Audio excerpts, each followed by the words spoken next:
Good morning. Hi, Key. Well, I hope everyone had a good weekend, a pleasant Sunday.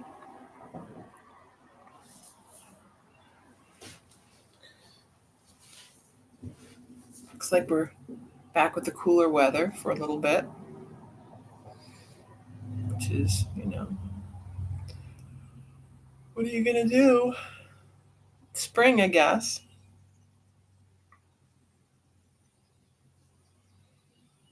So we'll wait till about 5 past.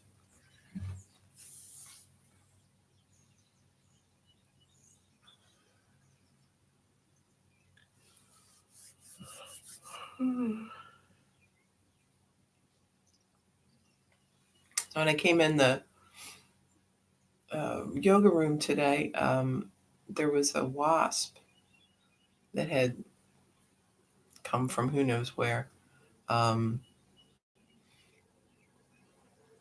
and I had just been speaking to my husband earlier this morning because there was a big, like, in the room that we live in, there's a big spot on the floor. And I'm like, what is this? And he said, yeah, at last time he did yoga on Saturday. He had a cup of coffee on the floor with him that he kicked and knocked over. And I thought, oh, okay, that's not great. So I thought, well, I'm going to be smart. I had a cup of coffee up here, and I was like, well, I'm going to put this up on the shelf because on the floor, that does not seem like a good idea, even though I usually do leave it on the floor. Um, so I had a little piece of wood, and I got the wasp because he seemed pretty, cold and kind of stodgy.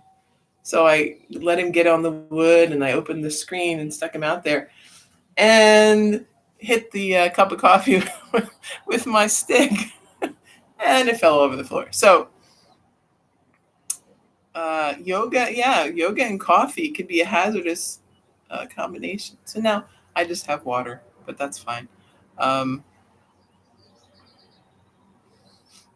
so keep that in mind, right?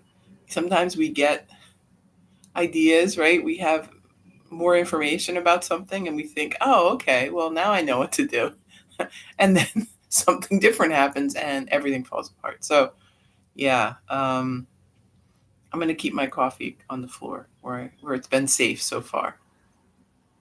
Forget the shelves.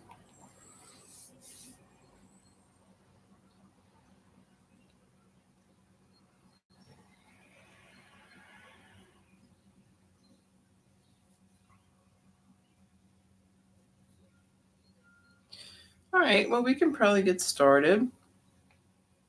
So if you're seated in a comfortable position, shoulders back, we'll do some breathing to start.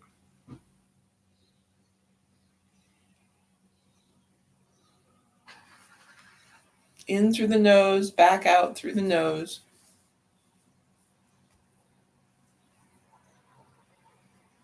And we'll just work on that even breathing.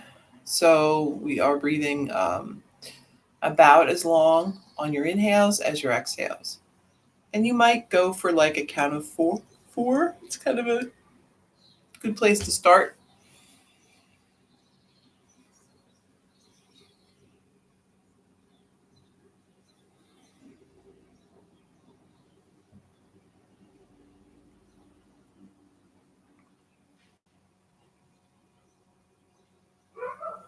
And I like doing the pranayama every day. It gives you kind of a baseline of where you are, what you can expect. So if you are feeling more short of breath one day than the other, you can keep an eye on that, see what that's about. Maybe you're just holding your body a lot stiffer.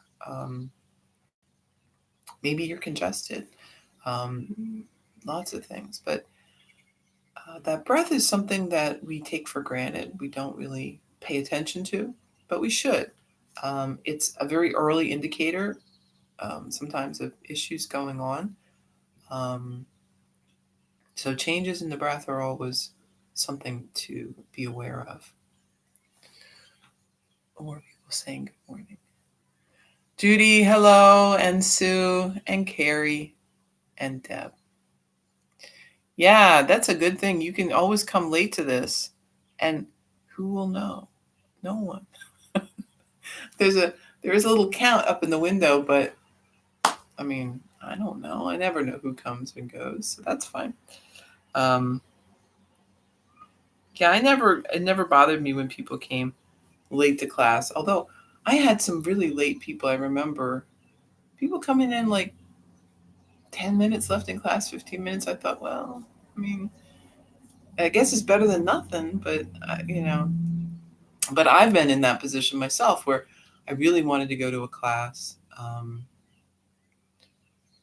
And just everything would go wrong, and you'd get there and you'd be 10 minutes late, and you're thinking, should I even bother to go in? Maybe I should just do something else.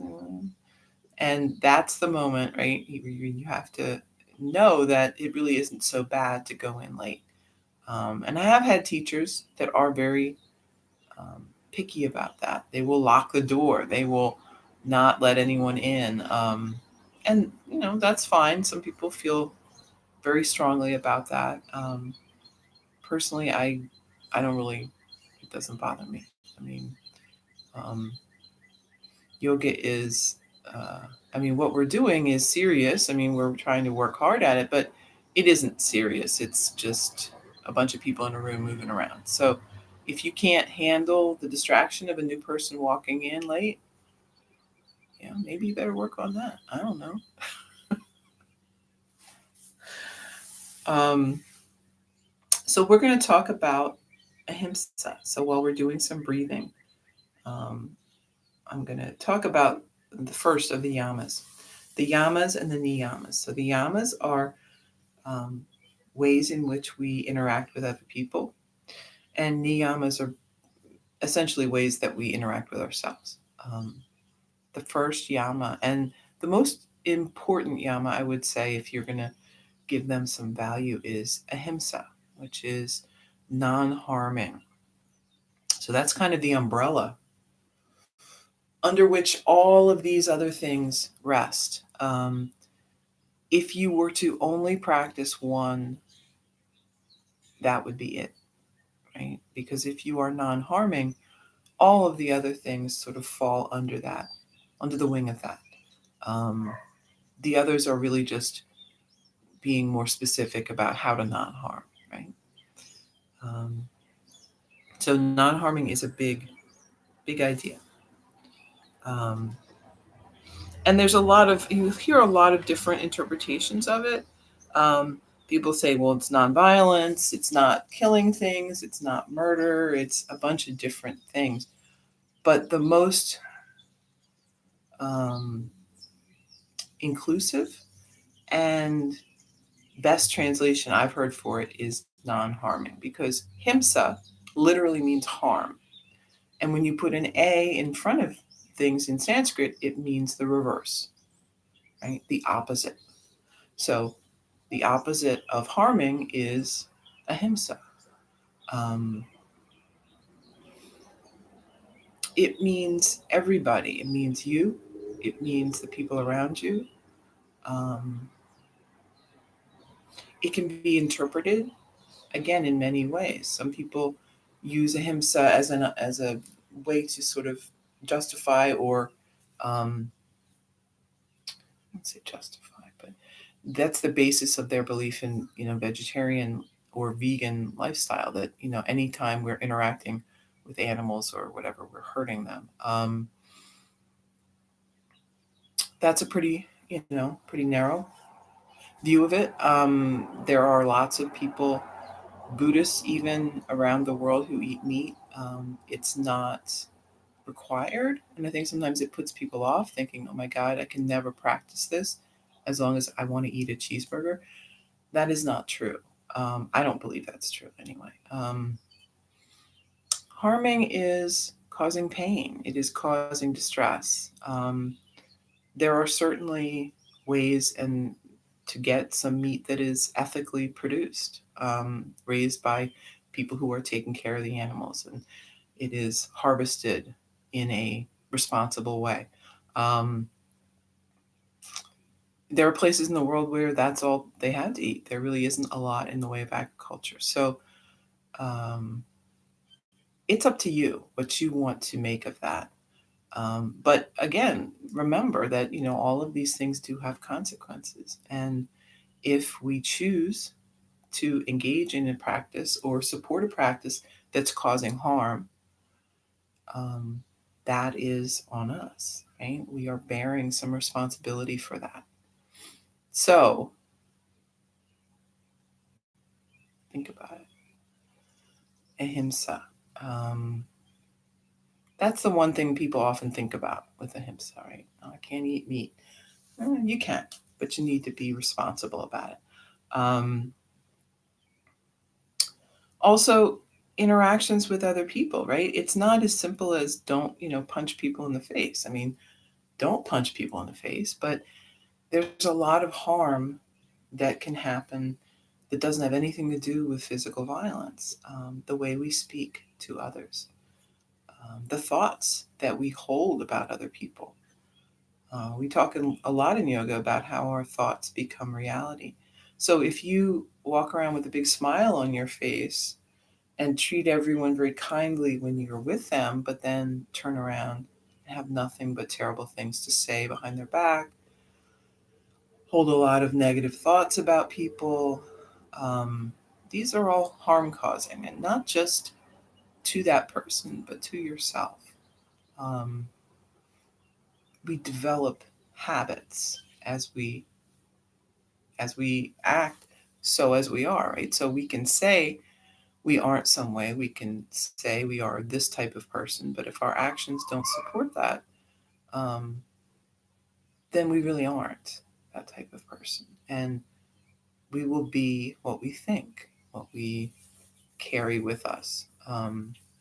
So if that is your habit, right, to be unkind to others, even just in your mind or to yourself, that's how things will develop. Um, so I love this sort of, it's a kind of a phrase, but it's called, they say, fake it till you make it, right?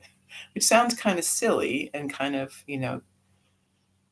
whatever, but it's really great in some ways if you think about it, because if you don't feel a certain way, but you can work on that, it's kind of the same thing as saying, you can your thoughts become you, right? So if you can get yourself in that place, things will change for you. You will become your thoughts. So if you are thinking positive, if you are trying to um, be kind to yourself and to others, it isn't wasted. That effort is not wasted because it literally changes what's going on with you in your head, and then as a result to everything around you as well.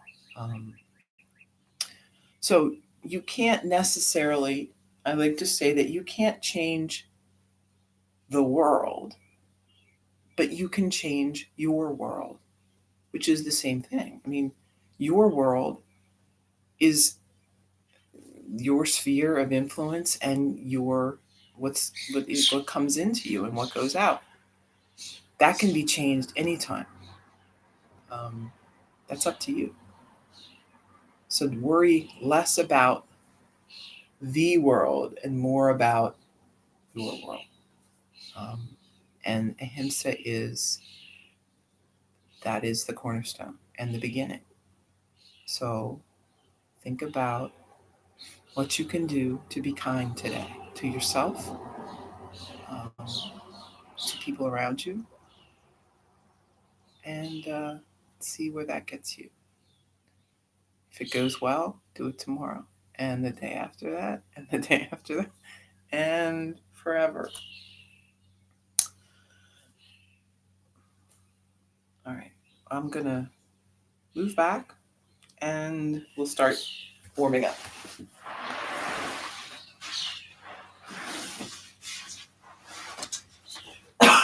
So, sitting up tall, shoulders back.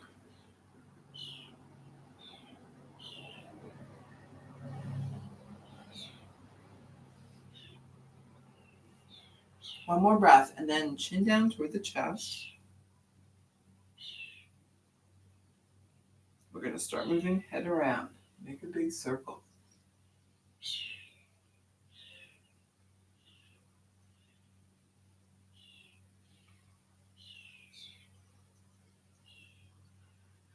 And reverse.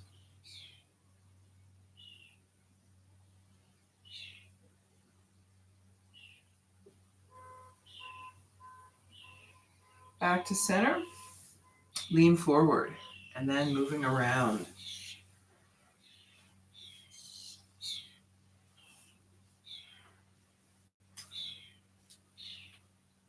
One way, and then the other.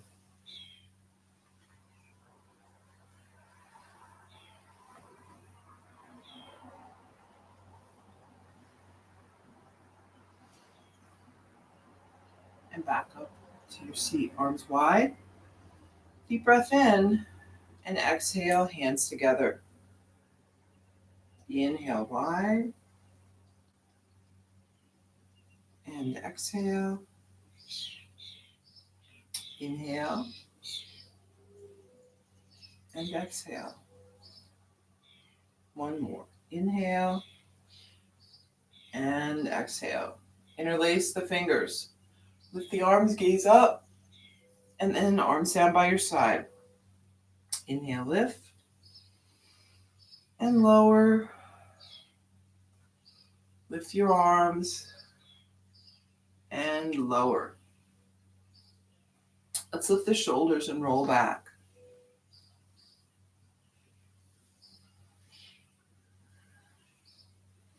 And then roll forward.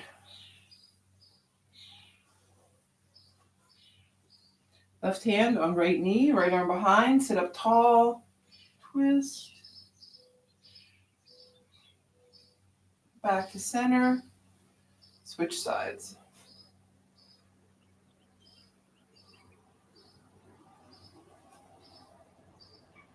And then back to center. Tabletop.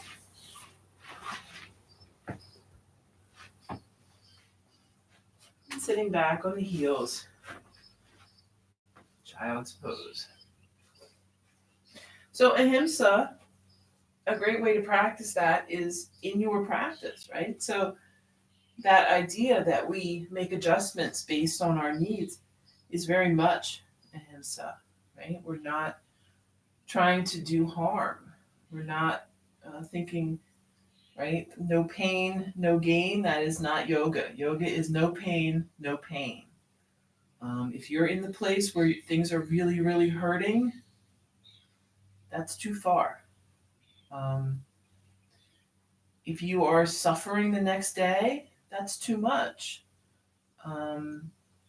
Now, that's not to say you might not have a little stiffness, a few aches and pains. I mean, that goes with the territory, right? I've given up the idea that I can be active at my age and not have some consequences. That's life, right? But I know when I've overdone it, when I've pushed, and it's always because my ego is telling me, oh, you should be able to do this. Why aren't you doing this? Right? That's a bad path to go down. So if you feel that way, if you have those thoughts in your head, just recognize that for what it is and do what's kind for yourself. Back up, tabletop, and then moving cat-cow.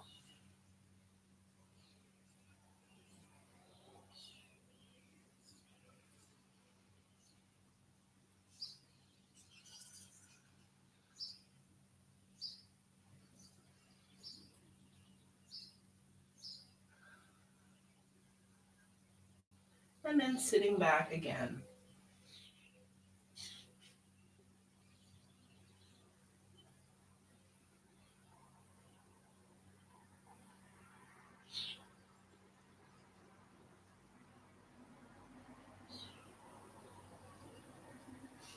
Back to tabletop, then downward dog. Bicycle out the legs a little.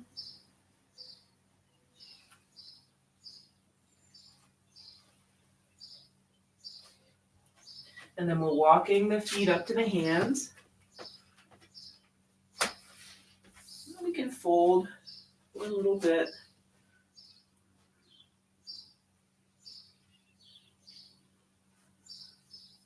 Rising slowly. Standing tall. Breath in and out. Inhale, lift the arms. Exhale, fold. Inhale, flat back. On the exhale, we're stepping back with the right. Set your knee down, arms overhead.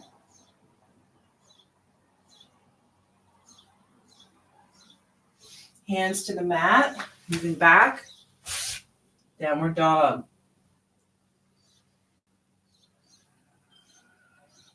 Inhale, high plank, and lower down.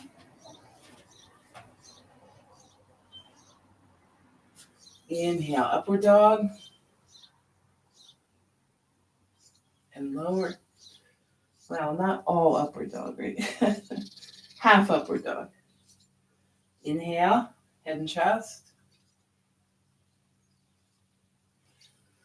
A couple of those just to warm up. And then if you want to come up, upward dog, you can. You could also just do head and chest. Moving back, downward dog.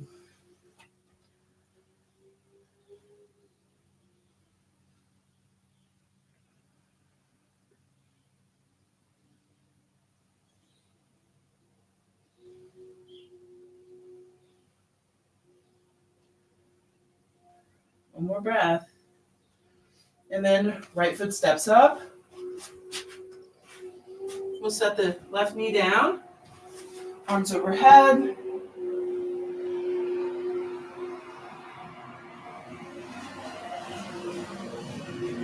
And let's bring the hands to center. Take a breath. And then on the exhale, we're going to twist to the right. So you might hook the elbow. Or if you want to be more upright, just bring the hand down, pull back with the shoulder.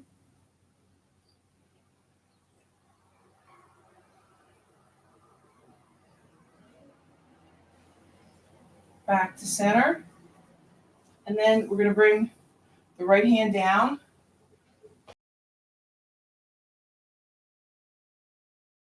Left arm lifts.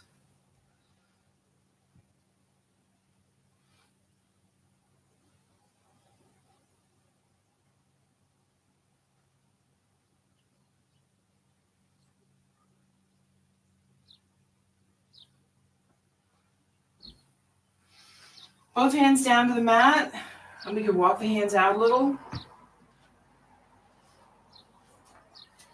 Stretching, sort of a baby lizard here. So you want to keep that foot flat on the mat, but if the knee comes out to the side a little, that's fine.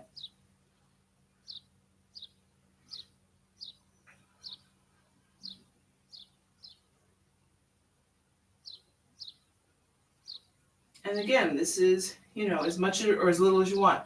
So leaning in more is going to be more intense. Coming back will be less intense. And then we're all going to walk the hands back, working to straighten this leg. You might wiggle it out a little bit. If you feel like that foot's a little close, fold forward.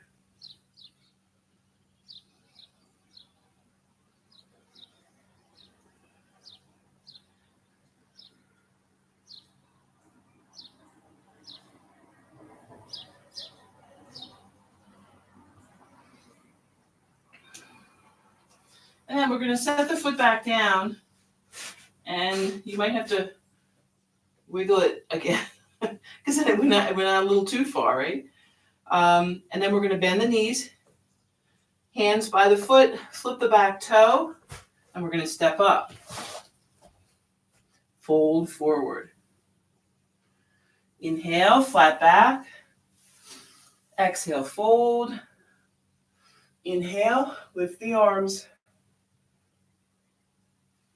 And back to mountain. Take a breath.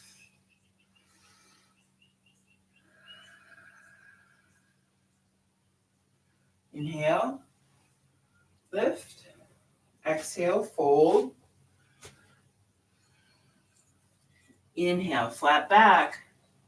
On the exhale, left foot steps back. Set your knee down, arms overhead.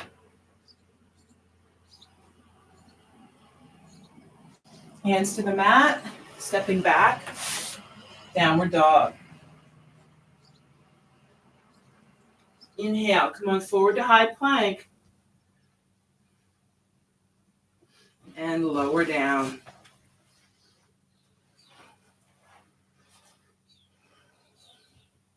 Inhale, up, just head and chest. And lower.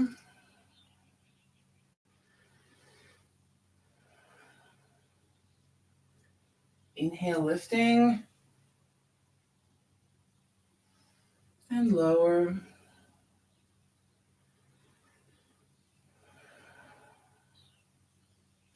And then last one, either just head and chest. We're coming all the way up. Upward dog. Then downward dog.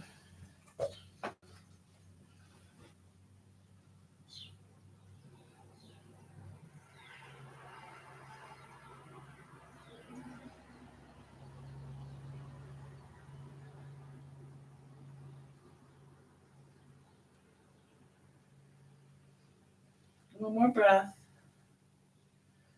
And then left foot steps up. Right knee down. Arms overhead.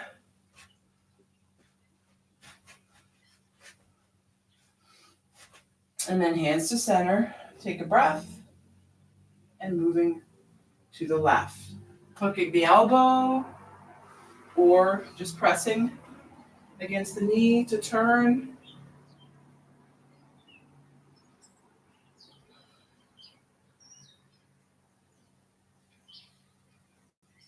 Back to center. Left hand down on the mat. Lifting the right.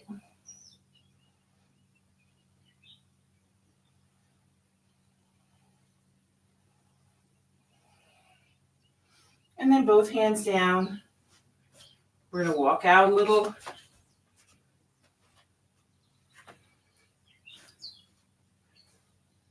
And breathe.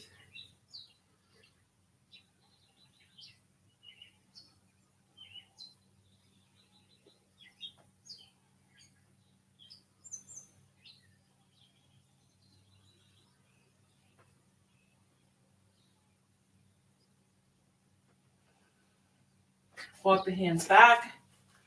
We're going to straighten out this leg a little and then fold over. If you have that flexibility, maybe you won't be folding much at all. Just working within our range of motion.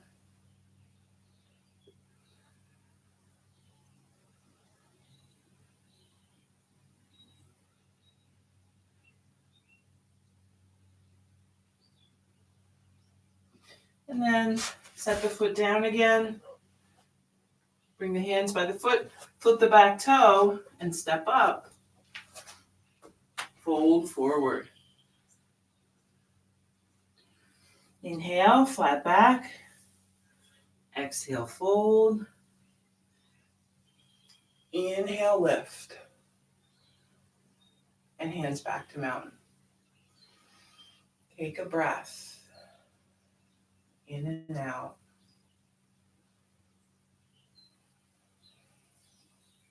And then let's move into some balance. So, standing on the left, we'll get into tree here.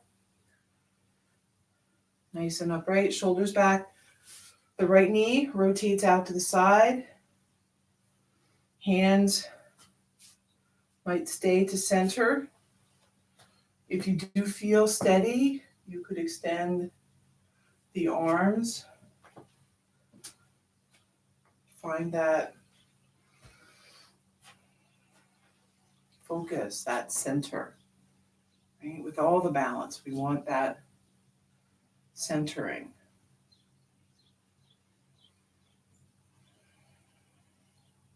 And then bring the foot down. And we'll switch sides. So now standing on the right.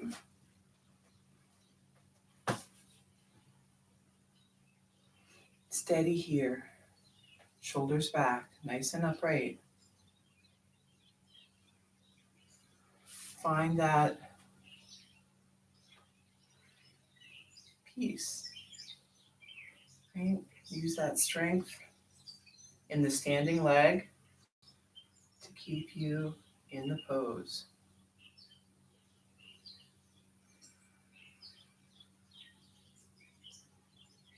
And then set the foot down. Bicycle the legs out a little.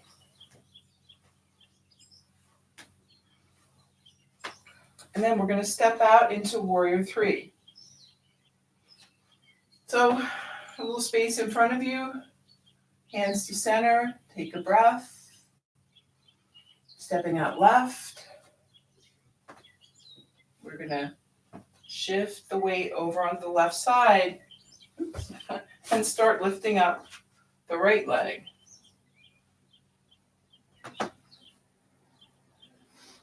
So we've got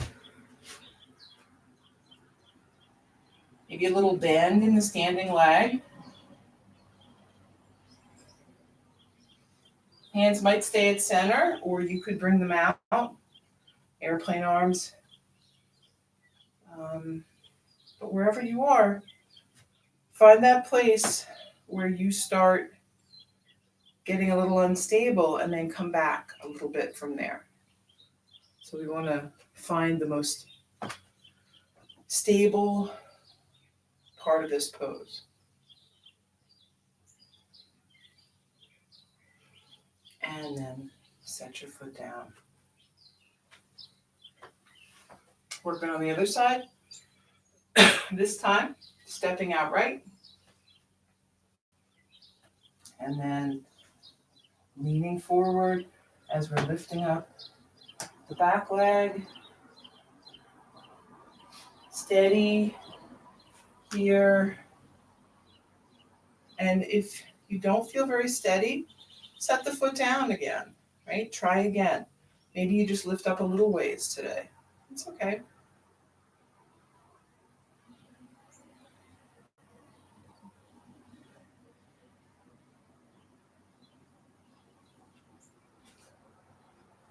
And then setting the foot down. Bicycle legs. From your mountain, we're just going to lift up the right knee. Foot is flexed, nice and strong, shoulders back.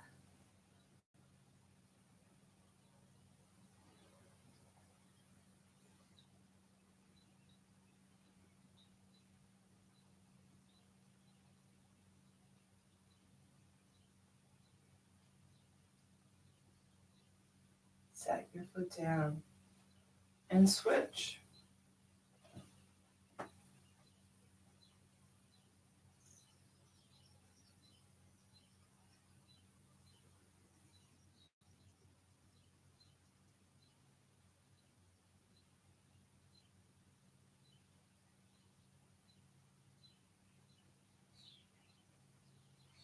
And set the foot down.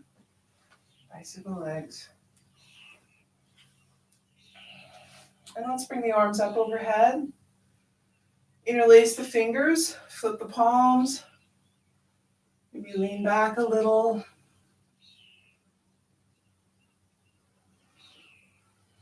And hands back by your side. Breath in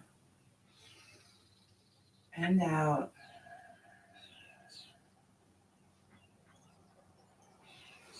Up at the top of the mat, if you're not already there, arms overhead. Folding forward on your exhale. Inhale, flat back. Exhale, stepping back to downward dog.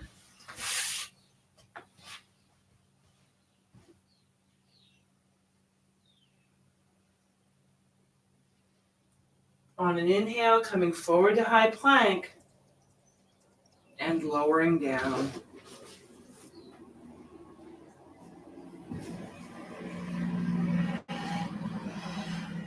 Head turns right.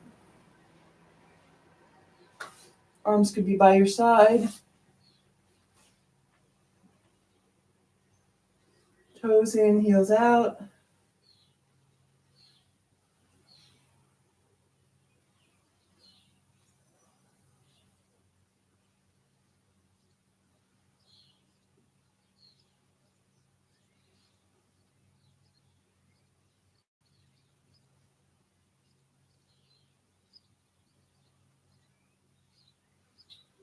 Head back to center. We're going to set up for Sphinx pose.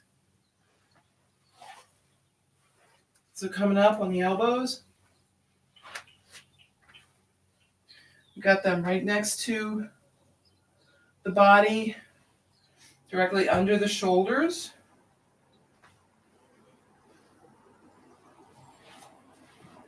And then pressing down with the hands, we're pulling the shoulders back, gaze out.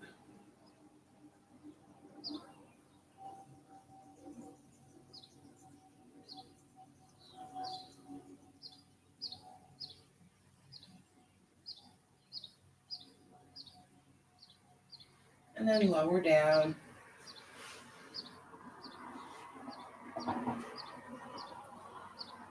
We have the hands out in front and just set the head down.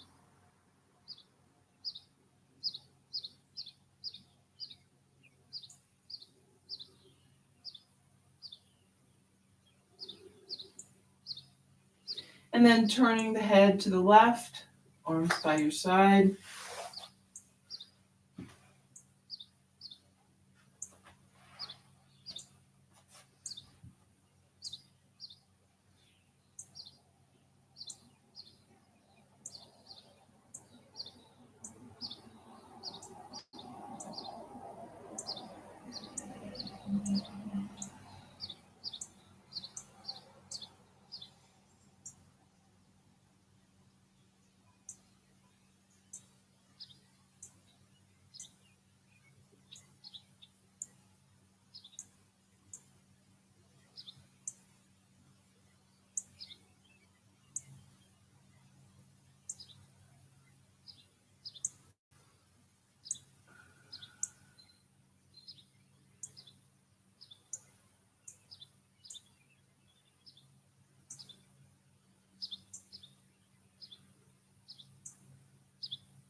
And then let's head back to center.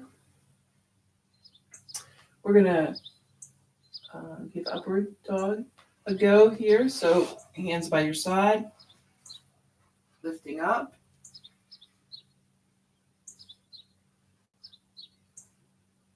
Right, and if this doesn't work for you, you can be kind of down here. You could be wherever you want. But we're definitely using, right, unlike Cobra where we're hovering the hands with upward dog, we're using the arms to help lift us up. And then just moving back from here into your child's pose.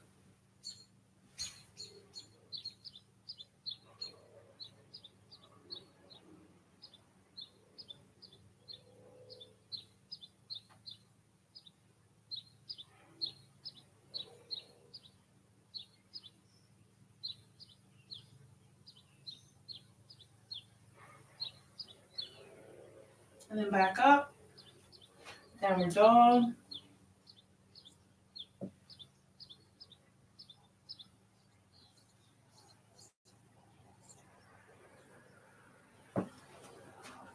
And step the feet up. And the hands, soles of the feet together. Sitting up tall here and then folding forward.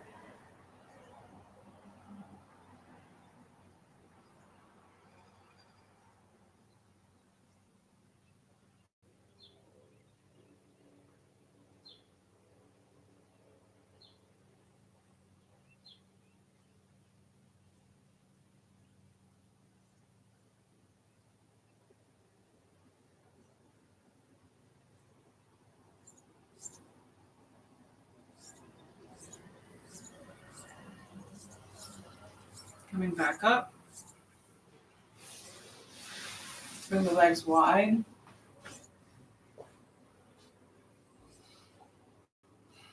Sitting up tall for a breath, and then walk your hands out a little.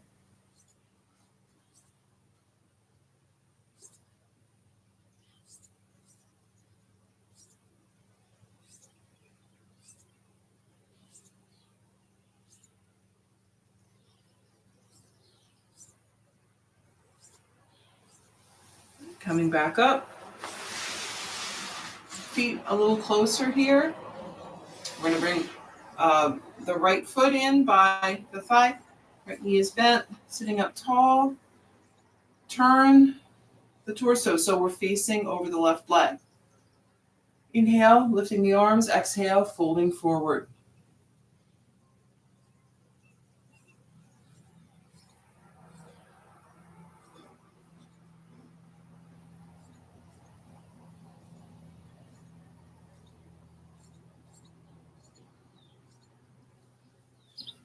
Walk the hands back up.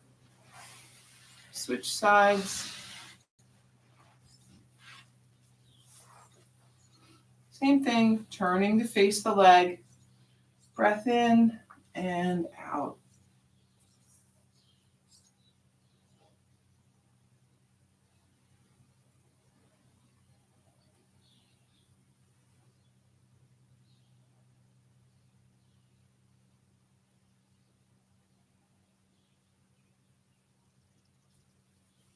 Make your way back up. Both legs out in front. And let's sit here for a moment, staff pose. Palms press down on the mat next to your body.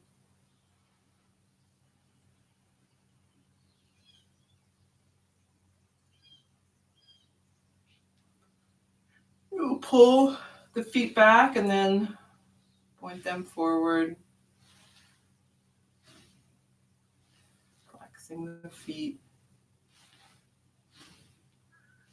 Working on that ankle mobility.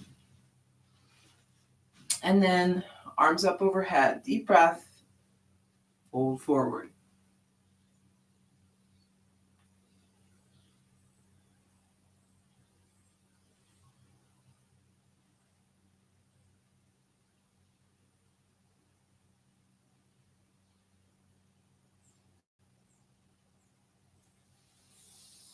Coming back up.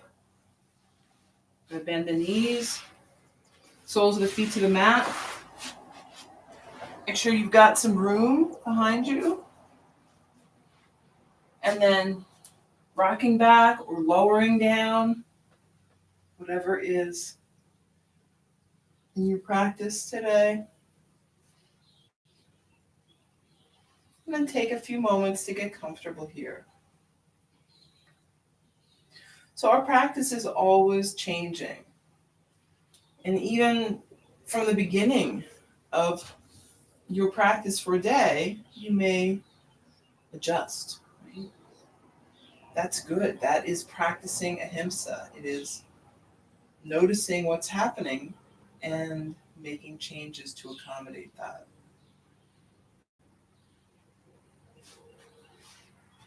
Bring the right ankle up on top of the left knee.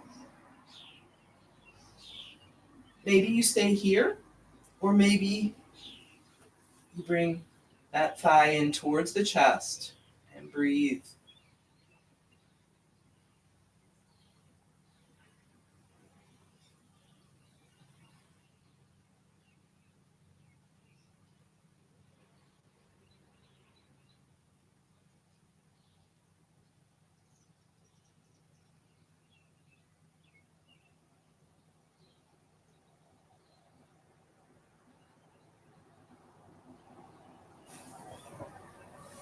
Switch sides. So now left ankle is up on the right knee. And we bring maybe the right leg in towards the body.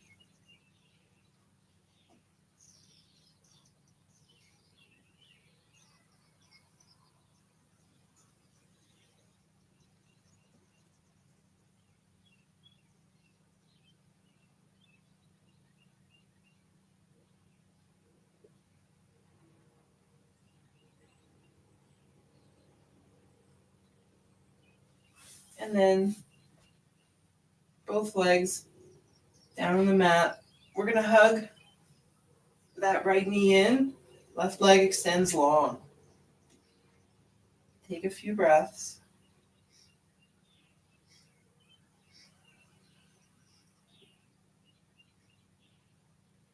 And then lowering the right knee out to the side. Just going as far as, feels, I don't know, safe, maybe. I say feels comfortable, but there's a lot about, yoga poses that don't always feel comfortable. So I guess mentally comfortable, right? So not necessarily physically comfortable, but do you feel like this is not going to do you harm? That's where we want to go. Come on, back to center. And then bringing the leg across the body, we're rolling up on that left hip.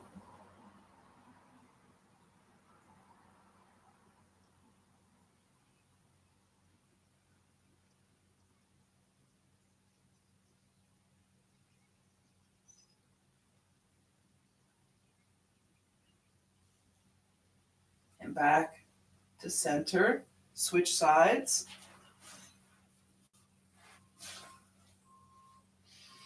Breathe.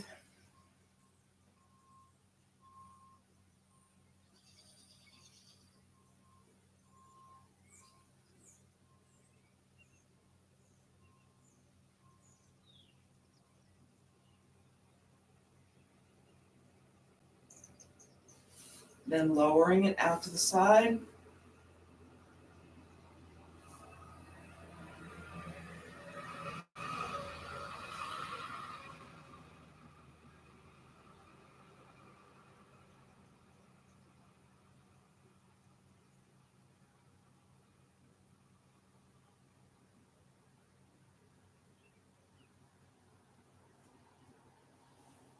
Back to center. And then bringing that knee across the body.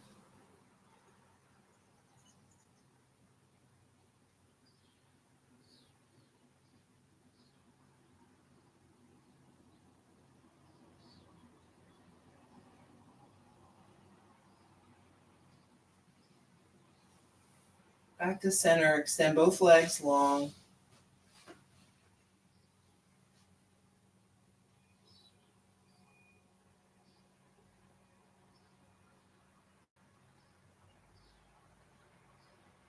Bend the knees. Soles of the feet to the mat.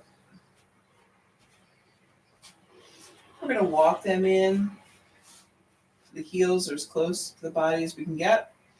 Hands by your side. And then pressing down, hands and feet.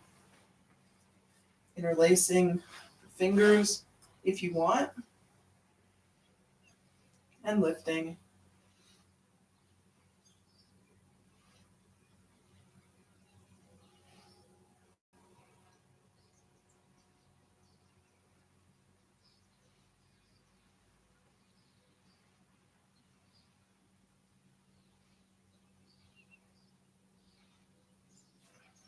And then lowering down.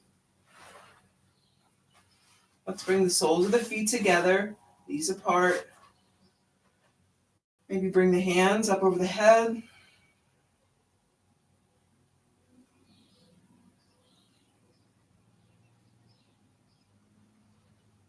If you don't like how that feels, Maybe just bring the hands onto the belly.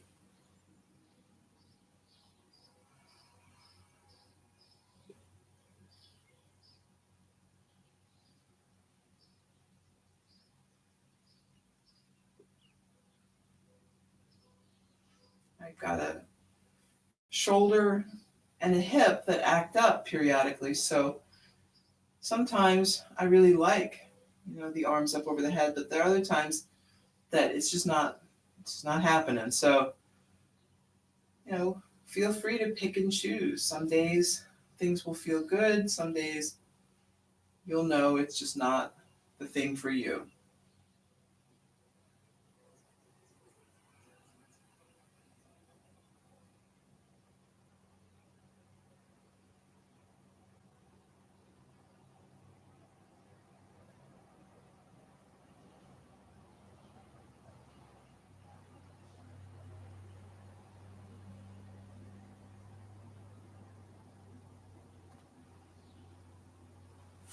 And then bringing the knees to center, hug them in,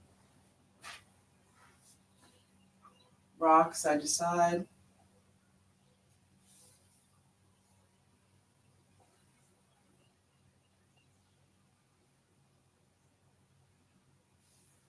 And then extending the legs straight up.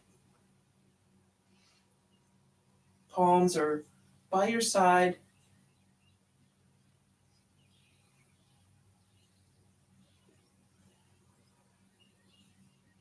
And then when you're ready, you can lower down one at a time or both together, whatever works.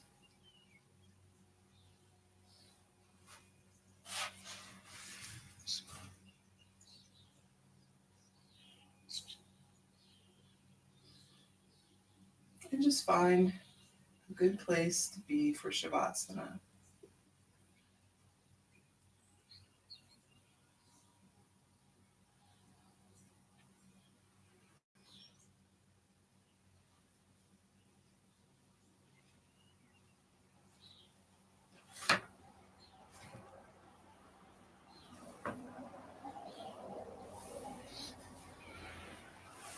So find that peaceful breath. Feel the sensations of being on the mat.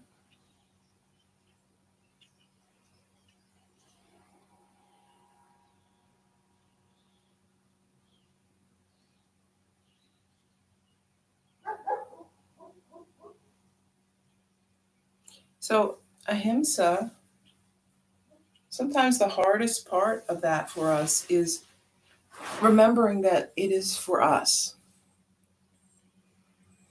So, we may understand treating others kindly, we may understand the value of that. But when it comes to us, our own selves, sometimes we fall short.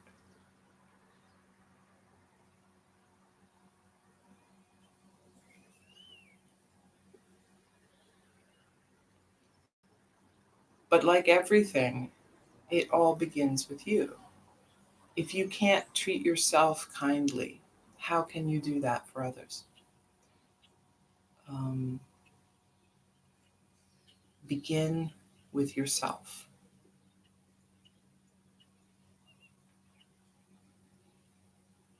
We have very unrealistic expectations many times of what we should be doing, our measure of success or failure. It's very harsh. Um, and depending on, how you were raised, that can be a really essential part of who you think you are, right? Um, but we forget that we are not what we think we are. Right? We are spirit. That is our essential being at our very core. That is the unchanging part of us. Um, it isn't, being a perfectionist, being demanding, or um, having high expectations. That's not who you are. That's what you may have developed. Um, that's the influences that have been at work on you, but you are light and you are love. Um, all of those other things we can take or discard. Um, they are not essential to us. We can choose. Are we going to go down that path? Or are we going to recognize the harm that we've done ourselves and others and discard it? I say that like it's something you can do, just drop it in a trash can somewhere. Yes and no. It would be lovely if we could just gather up all the parts of our being that trouble us and dump them. But that's not really how it works. It's a process. So we give less attention to those places. We recognize when we are starting to go down that road of being hypercritical, being a perfectionist. Um, we do things and let things be. Um, it's almost like kind of exposure therapy, right? You think, oh my gosh, the world will end if I don't do this a certain way. Well, then don't do it that way and see what happens. I guarantee you the world will not end. Um, and we learn, I should say, we unlearn some of these habits and um, tendencies that we carry. So we can discard, but we need to move one step at a time, right? And always with kindness for ourselves, for others, of course, but also for ourselves. Understand that um, we maybe didn't choose this. We didn't choose how we would be raised, our exposures in life. Some things are completely out of our control.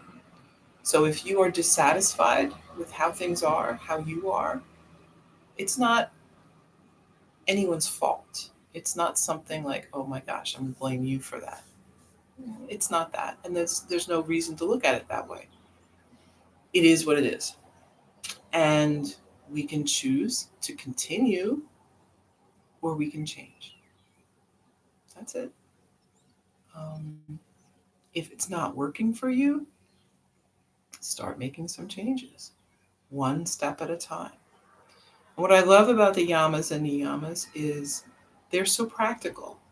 Um, they are, they're just, it's not like, okay, if you do these things, that's going to make you a good person and be good. And all. It's not about that at all. It's if you do these things, your life will improve. You will feel better. You will enjoy what's going on in your life. Um, there's nothing theoretical about that. It is very, very much practical, very focused on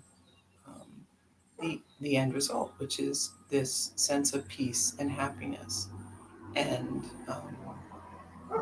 enjoyment, right? That we all are seeking in our life. And, you know, our what comes after as well, right? Yoga is very focused on that, but we don't even have to think about that now. It's going to help you right now. That's even maybe even more important for us and our purposes today. Um, so ahimsa, think about it, practice it, carry it with you. Um, it is a practice that will improve your life maybe more than anything that you've ever done. Um, it's a practice that's at the core of every cultural that I know of every religion that I know of. It's something that we as humans have understood to be important for thousands of years. Um, so it's worth giving it a try, I think.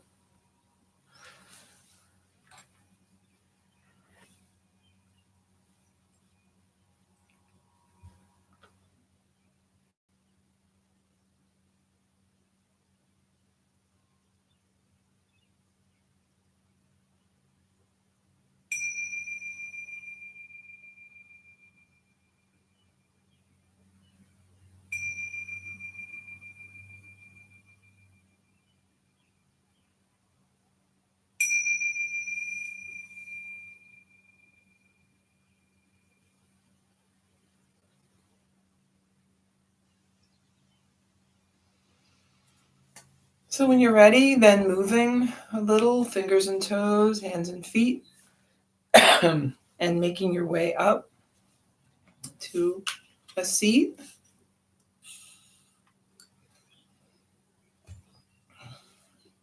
Let's bring our hands together. Deep breath in and out. Thank you for coming this morning to your computer or laptop or phone or tablet or whatever you got going on. Or maybe your TV. Some people are casting this on their TV, I think. Um, for joining and joining all of us here for some yoga and just being sort of part of this group. Um, Namaste.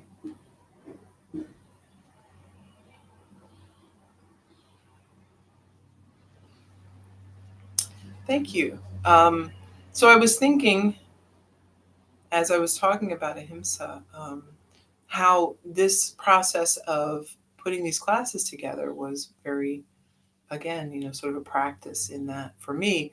Um, so I know a lot about myself in terms of perfectionism, right? So I was raised by in a house where good wasn't good enough. Everything had to be perfect. And if it wasn't perfect, then you really shouldn't even do it.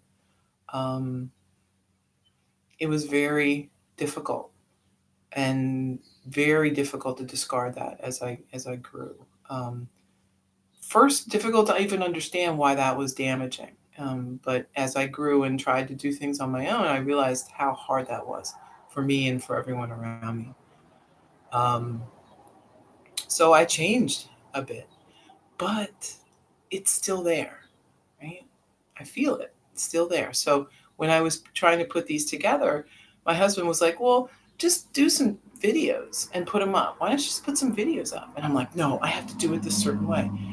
And so I saw that. And then I also knew, because of who I am and what I do, I could not put videos up because videos would drive me crazy. I would need to edit them endlessly over and over, try to make it right. That doesn't look great. I look funny in this. This looks weird.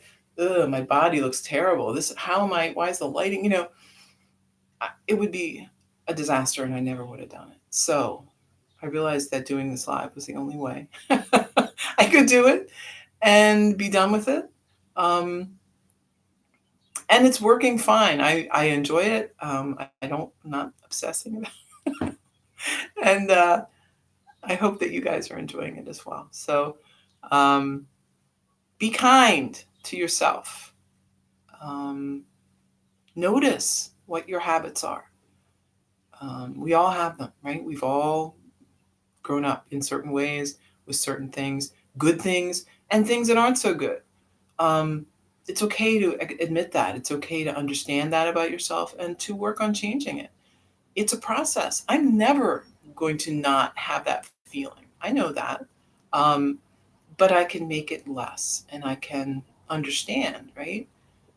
So I don't get myself into these things. I can understand why I feel that way and change. Thank you, Carrie. And plus, also as you get older, you just stop caring as much what other people think. That's just a thing, right? So you start to And that's the thing we talk about in yoga. You want to find out what's inside. If what's inside is happy, then you're happy. You know, everybody else can go do their own thing. You just do your thing.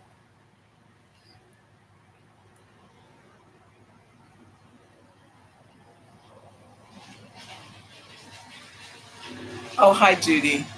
Yeah, I can send that to you. Yes, I do appreciate everyone who's been sending some donations. It's great.